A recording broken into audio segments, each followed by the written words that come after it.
Buenos días, profesor. Tenga usted un cordial saludo. Mi grupo conformado por Crisanto Seminario Jordan, Lazo Bruno Juan, Infante Huertas y Manuel, Víctor Córdoba Alberca y mi persona, Olaya Miranda, Leonardo, vamos a exponer Bachelar y Morín. Le doy paso a mi compañero Jordan para que continúe con la exposición. Bachelard y Morín. Como bien sabemos, la relación que existe entre conocimiento vulgar y conocimiento científico, los atributos que definen uno y otro, hasta dónde va el conocimiento común o vulgar.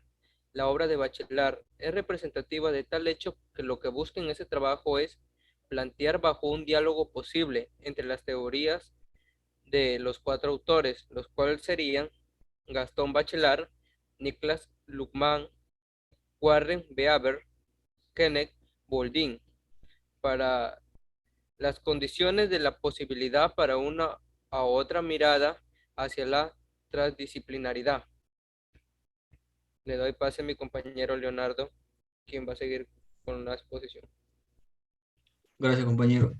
Desarrollo. La obra de Bachelard tiene más importancia, si es posible, a causa de transponer la frontera de las ciencias y operar en los senderos de las humanidades, especialmente en la filosofía de las ciencias o epistemologías. La ruptura inherente a la obra y al propio pensador se concretiza en la manipulación del nuevo espíritu científico, lo cual emerge a través de la probabilidad. Bachelard busca la construcción de una epistemología no kantiana. Los razonamientos para tanto se quedan más claros en su obra, La filosofía del no. Esta obra expone las dificultades enfrentadas por la estructura clásica de la ciencia. Le doy paso a mi compañero Imanol. Gracias, compañero. Antecedentes de la ética como disciplina científica. La ética se ha caracterizado como una disciplina práctica porque tiene como objetivo la conducta humana. Es la ciencia del orden moral de la vida individual y social del ser humano. Su tarea fundamental consiste en guiar la conducta para la cual es la mejor decisión entre posibilidades de realizar una situación concreta. La ética como disciplina filosófica fue indicada por Sócrates, quien fue el primero que teorizó sobre los conceptos morales básicos, lo bueno y la virtud. Sócrates estaba rodeado de los sofistas, cuya doctrina tenía como características el epicismo, el realismo y suficismo. Te doy paso a mi compañero Víctor. La ética. La ética deriva de una palabra griega ethos. Hay dos significados de ética en el lenguaje griego que revelan dos modos de entender y explicar el comportamiento moral de las personas. Ethos significaba carácter, modo de ser. El comportamiento moral depende del carácter o modo de ser de las personas.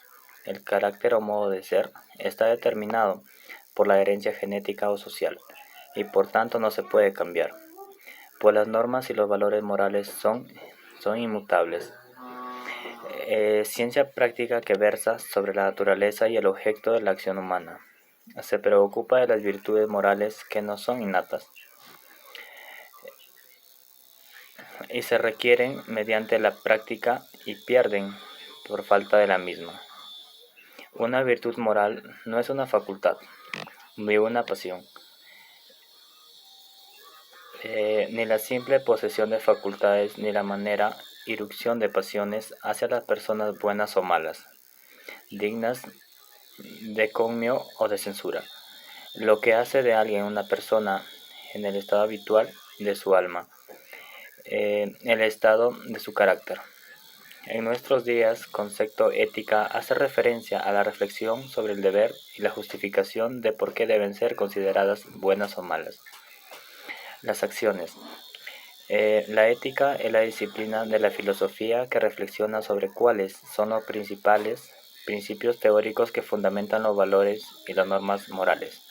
En el lenguaje coloquial es frecuente utilizar como sinónimos los conceptos de ética y moral. Sin embargo, desde el punto de vista filosófico, muchos autores establecen una distinción importante entre ellos dos. Mientras la ética sería una reflexión teórica sobre los fundamentos o principios en los que se inspiran las normas morales concretas, La moral, en cambio, designaría al conjunto de normas y valores que una determinada colectividad considera en un momento histórico concreto. Características de la ética. Es el hecho real que se da en la mentalidad de algunas personas. Es un conjunto de normas, a saber, principios de razones que un sujeto ha realizado y establecido como línea directriz de su propia conducta. La ética es científica, ya que existe la sistematización, la organización y está sujeta a comprobación. Es racional, ya que está basada en una metodología lógica porque sigue una secuencia, iniciando por la inteligencia, luego la voluntad y como punto culminante la libertad. Moral. Se entiende por acción moral que cualquier acto que haya sido ejecutado obedeciendo a los mandatos de las leyes morales. Por tanto, no todas las acciones humanas son susceptibles de recibir una cualificación moral.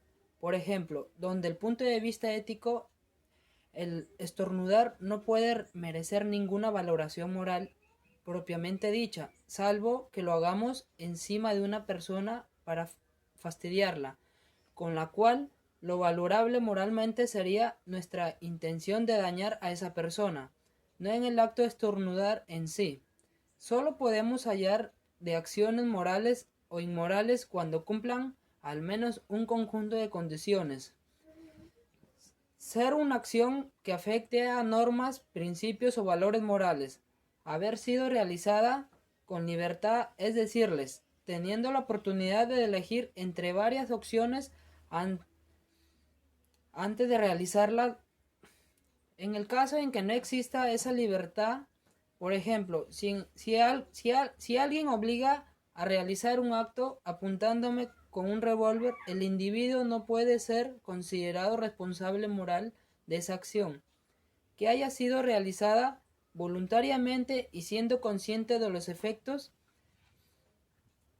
Por ejemplo, si yo realizo un acto y sin que yo lo sepa, ese acto causa trastornos graves a otra persona, no puedo ser considerado responsable moral del daño causado involuntariamente.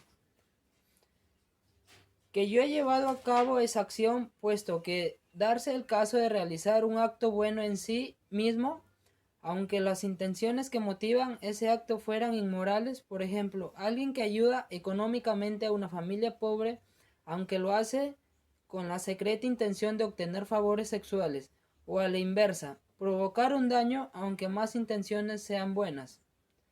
El filósofo Kant afirmó al respecto que sólo podían ser consideradas como buenas morales aquellas acciones que hubieran sido ejecutadas exclusivamente por puro respeto a deber moral, es decir, sin que nos moviera ningún interés particular en realizarla. Según él, existen las acciones conformes al deber, las cuales no son estrictamente acciones morales, porque el fin que las motivó fue el interés personal y no el respeto al deber. Él mismo pone un ejemplo de las acciones conformes al deber. Un comerciante que no practica la usura, puesto que mantiene bajo sus conclusiones. Se busca problematizar las fronteras epistemológicas del sistema científico. De esa manera se plantea un diálogo de posibilidad para una u otra mirada, admitiendo sus raíces genociológicas, cristalizadas al alero de la semántica postmodernismo, intentando problematizar la posibilidad de emergencia de una transdisciplinaridad epistemológica. Gracias.